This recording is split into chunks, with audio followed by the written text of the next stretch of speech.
Right, so hey everyone and welcome back to another budget photography video, and not so budget in this one. You see, when I started this channel, I'm going to be honest, I was on benefit because I needed it at the time. I did. I needed the state's help. Luckily, it's now not the case, especially in this economy. Anyway, that's not the point. Actually, that is kind of the point, because I started this YouTube channel because I had no money. And I wanted to show people that didn't have any money or had very little money, how they could get into photography of some kind. And I feel like as if I've succeeded to an extent. But recently I have been able to afford more. And that's because I turned this, well, not this YouTube stuff, but majority of my work is now profitable to an extent. And I've been able to upgrade my equipment, again, to an extent, because I've had the means to be able to do it. Now, when I was on benefits, I obviously had very little money. And my first camera that I consider a camera, a Sony A230. I missed that thing. I did my first ever event for that with that camera, and it was pretty good. I enjoyed the camera, but I then went on and brought other cameras because I was able to afford them. I saved up. And one of the cameras that I saved up and I brought was this, the Canon 5D Mark II. My first professional, I suppose you could call it, full frame camera. And I loved this thing. I still do. I love the 5D. It's broken, it's beaten up, and I don't use it anymore, but it's my baby, to be brutally honest. It is. I love this thing. I love this thing. And I actually even started my YouTube channel with this, with videos that are no longer on this channel. Actually, no, there are some videos that on this channel that are filmed with this camera. It shoots 1080p at 24 and 30 FPS, so why the hell not? But since then, I have upgraded and downgraded and this, that and the other, but I've always kept this one, but that's not the point. And then, you know, with this camera I went professional. I started my business with this camera and a 24-105 lens that again was about the same price as this camera, about £400. You can pick this camera up now for a lot cheaper, especially my one because it's beat to hell, but never mind. Then there is this thing, the Canon 1D Mark IV. This is my, well, this replaced this. They both came out at about the same time, but this no longer fills the needs of what I need. So we put this in the cupboard and it goes bye-byes. But this does exactly what I need. This can do, well, this.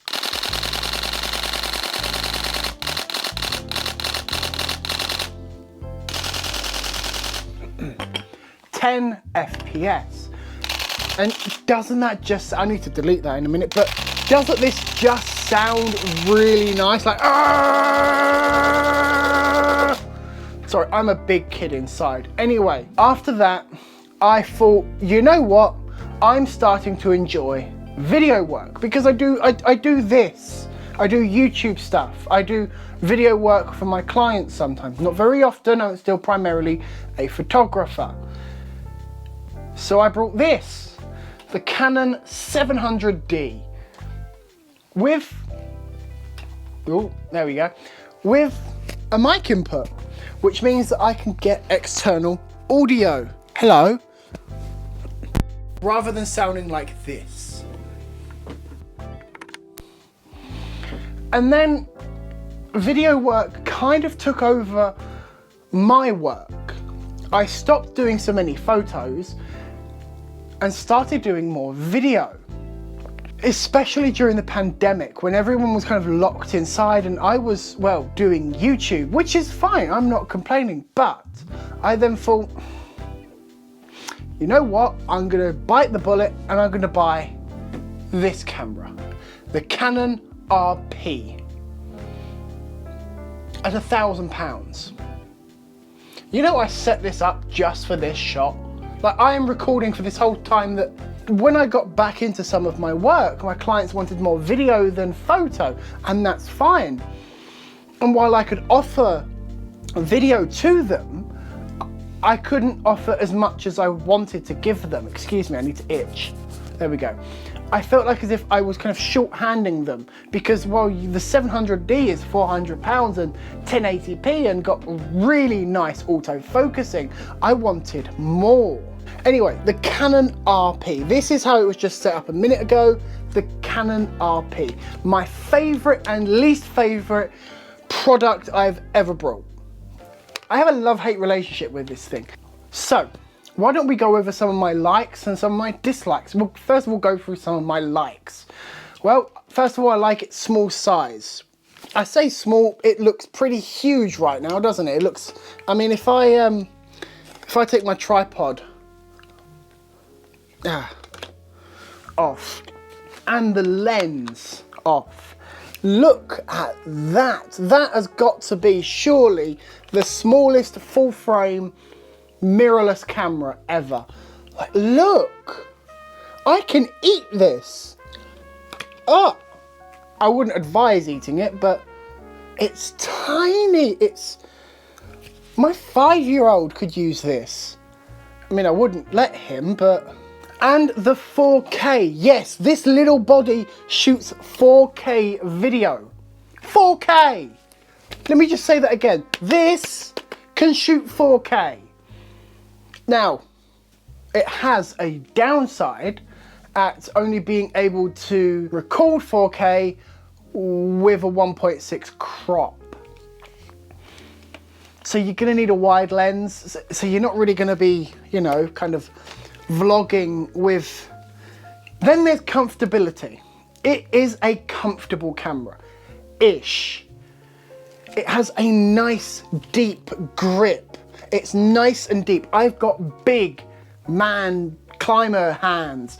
I used to do rock climbing when I was young, and big thick grip, but it's not deep enough out here because my little finger still kind of sits here at the side. But Canon will solve that problem by selling you a little grip here at the bottom that does nothing apart from add the grip, which is a real shame. I feel like if this thing could have had a really nice native, you know, battery grip. There are some nice third-party ones, but a native one just would have been a lot better. And for only £1,000, I say only £1,000 as if it's really cheap, because £1,000 in our economy isn't cheap. Now, a lot of cameras have a mic input. Even the 700D has a mic input, but what a lot of cameras at this price range don't have is a headphone jack. And someone that actually shoots live events, having a headphone jack is really nice to be able to make sure that you are not peaking. And peaking is something that I don't fully understand, but I understand at the same time. So it's nice to make sure that audio sounds good. And then because this thing here isn't as big as my 1D, I feel like as if I can carry this around all day, even though this has a 24-105. And then because this thing is nice and small and lightweight, even with a 24-105, it's still incredibly light in comparison to something like this here, the 1D Mark IV, which is an absolute beast. But because this is so light, I feel like as if I could carry this around all day without the need of a strap or a camera bag or anything like that. I feel like as if I can use this as my main shooter all day long. Now, Canon did kind of screw us over with this camera. I really feel screwed over. Now, you're probably thinking, well, you were just ranting and raving about it. And I still am, because I love Canon. I've got lots of Canon. I'm filming on a Canon. There are 2 Canons here and there's a Canon here. I'm obsessed with Canon. So I feel like as if I can critique them quite heavily, because I really do feel like for £1,000 or even more, I feel like as if this should have been an EF mount rather than an RF. Because let's face it, if you're buying something like this, you're probably not going to be buying an RF mount lens. Now, if you are, fair enough to you. I'm not. And I know lots of people who have this camera who just want it for the EF lenses, and fair enough. This is an L lens. This is £400, which is still expensive to a lot of people, but not expensive to others. But bearing in mind that the new RF version is about £2,000.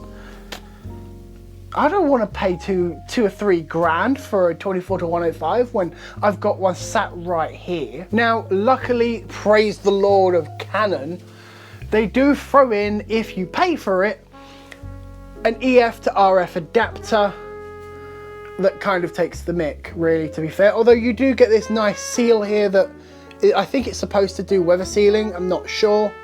You've got the gold contacts, which means that you will get full autofocus and stuff like that.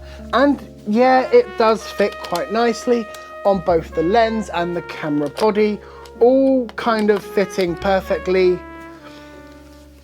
Yeah, I still feel like as if this could and should have been Canon's last EF mount camera, just because of the current prices of the RF line.